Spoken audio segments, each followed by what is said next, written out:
Hello everyone. When you're starting to write music, it can be seen as a very, very daunting task. That was the case for me when I started writing music a few years ago when I was working on my undergrad for music theory and composition. Now I have 4 tips for you that can help you push your composition skills to the next level or to just help round out your skills as a composer. 4 things that I have learned, and maybe a bonus thing at the very end, of things that helped me become a better composer. And why only 4? Because as a musician, I can only count to 4.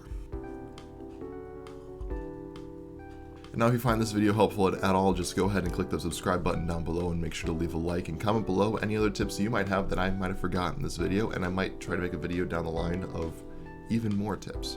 Now, just a heads up that these tips are for those of you who have some theory knowledge or at least how to use music notation. I am planning on making a video in the future of 4 tips that don't require music notation or don't require extensive theory knowledge. So if you are interested in that, or if that's what you're hoping for, make sure to still click the subscribe button because I do plan to make that video really soon. So let's go and take a look at my 4 tips for those of you who do have some theory knowledge or at least know how to use music notation. So tip number 1. Counterpoint. Now, we can go all day on what counterpoint is, so potential video for another time, but I'll just quickly summarize what counterpoint is for the sake of this video. Counterpoint is a Baroque style of composition perfected by J.S. Bach that utilizes 2 lines of music weaved around each other. The main line of music is known as the cantus firmus. That's your main melody, and if you are some of my close friends in the music department, it is known as a campus thermus. And then the other line of music is called counterpoint, which is where it gets its name. A counterpoint will give a beginner composer a set of strict rules to follow and how to write music that helps composers kind of harness their potential. Think of like counterpoint is to a composer like what Mjolnir is to Thor in the Marvel movies. It helps direct your focus into writing a specific style of music with set rules, so that way you can help expand from that and grow from knowing. And I'll make sure to leave a link in the description for a more in-depth look at counterpoint for those of you who are interested. Tip 2, know your chord functions. While knowing the functions of each chord within a specific key should not be subjective, you really should know all the types of chord functions. Which chords that are chosen, that's the subjective aspect. There are tonic chords, dominant chords, subdominant chords, the medians, and the submedians, to name most of them. And those are the ones we'll be working with for the sake of this video. Tonic chords are your home chord. It's what's resolved. Dominant chords are the opposite of tonic chords. They bring an element of tension and instability that needs to be resolved, and that is because dominant chords contain what's called the leading tone. For those who don't know what a leading tone is, the leading tone is scale degree 7. In the case of C major, that is the B natural right at the end of the scale. When you play a C major scale and you find yourself go up to that high B and it just doesn't sound right, technically you did play the full scale, but we always finish hitting that extra C at the higher octave because it helps resolve. The reason the dominant has that level of tension and has that level of instability is because that note is in the chord. It's the scale degree 3 of a 5 chord, or it's the root of a 7 chord. It's going to have that level of instability naturally.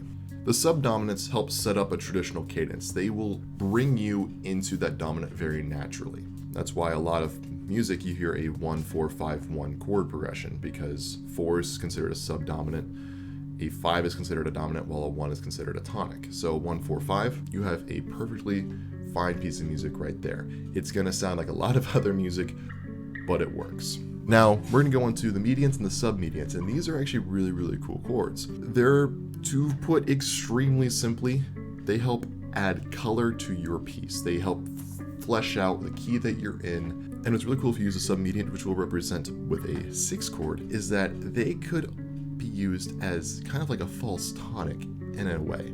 Let me explain. Because you know your chord functions, you can use what's called a deceptive cadence. Say you're going from a 1 to 4 to 5 to 1 progression. Say you've already used that progression that we talked about earlier, 1-4-5-1. Well, you could throw off your listener a little bit by, instead of going to 1 after that 5 chord, go to a 6 chord. The 6 chord still contains scale degree 1. So going to that 6 chord will give you a sense of resolution, without resolving in the way that the listener will expect, and it creates a deceptive cadence. And it's really, really cool when you're able to pull something like that off.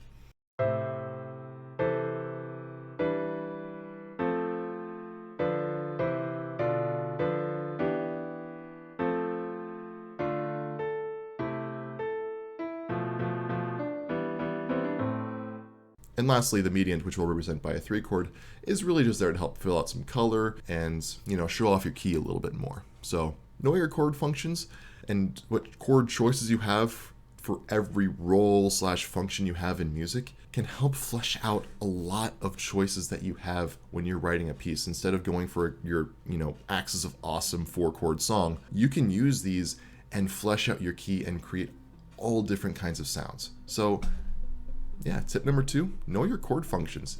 They can help create a lot of different styles of unique music.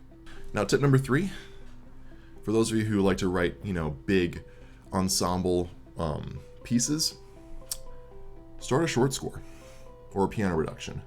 Now, when writing for an orchestra or large ensemble, it can be a very daunting task because you would have 20 plus instruments very easily that you would have to write a part for every single one. And that can be very, very intimidating. Trust me, I know, I've done it. And the easy way to get started and to be able to, get that first note written, start in a short score or a piano reduction. They're more or less the same thing. A piano reduction is a short score, but a short score isn't always a piano reduction. It's kind of like, a square being a rectangle, but a rectangle isn't always a square. I mean, a short score could simply be one smaller section of your ensemble, say just your brass. Say you have a simple, writing for 4 instruments in your brass section, your trumpet, a French horn, a trombone, and a tuba. That's it. You would write your piece just for those 4 instruments. You have a soprano, alto, tenor, bass there that could mimic a soprano, alto, tenor, bass in a choir. So what you could do is write a part for each voice and then look at the woodwinds. Say you have a flute, clarinet, oboe, and bassoon. Now, you have a lot of higher instruments and then a lower instrument. So what you could do is, say, have your flute and oboe take soprano parts, your clarinet take an alto part, and then you can have your bassoon either take a tenor or a bass part. And then look at your string section. You have your violins being your soprano, you have your violas being your alto, you have your cellos being your tenor, and you have a upright bass for your bass part. Now, your piano reduction might just have the most important harmonies and melodies within a piano, so that your piano could essentially play the essence of your piece, and then from there you would, expand upon it. Maybe your flutes, trumpets, and violins and flutes and whatnot would play what's the right hand of the piano is playing, while your trombones and tubas and bassoons and French horns and whatnot would play, the harmonies that the left hand is playing. And then from there you could expand upon it, and then you'd have a full orchestra piece because you started simple.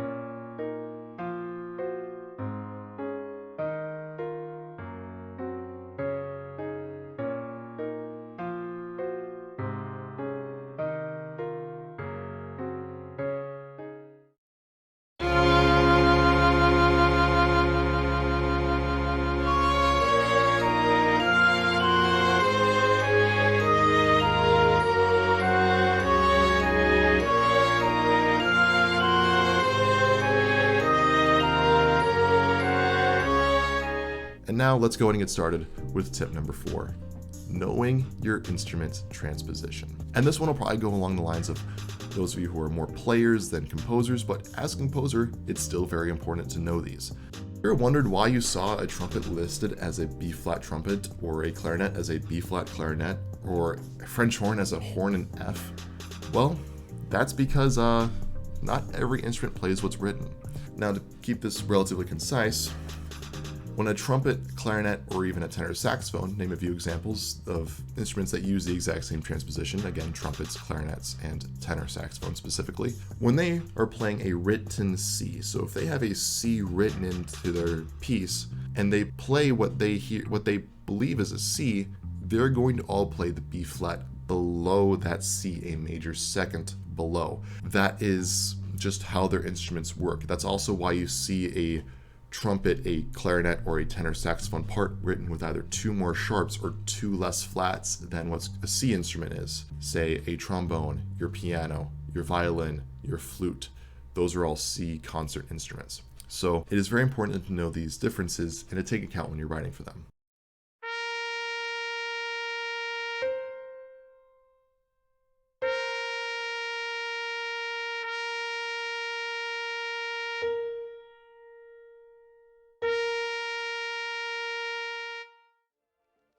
And you all want one more bonus tip, just to kind of round this out. And this one you might already be using, but for those of you who don't know, utilize and take advantage of free software. For me, I still use free software to this day. I technically finished all the requirements for my music theory and composition degree, and I still use MuseScore. A software like MuseScore can provide for free a software that can get any job done for composing, as opposed to programs like Finale, Sibelius, or StaffPad. Now, those programs do have their place. They're still good programs, especially Finale and StaffPad, though Finale or StaffPad, although they are paid, have their purpose, and they are phenomenal programs. But when you're just starting and you just don't want to invest too much because you're not quite sure if this is what you really want to do, MuseScore is perfect because it helps you get started at a free level. I'll leave a link to downloading MuseScore in the description below as well. Now, in conclusion, these 4 tips will not turn you from a nobody into Bach, Mozart, Beethoven, or any other phenomenal composer, but they will help you get to that next level. They will help you round out your skills as a composer, and they're good to know anyway.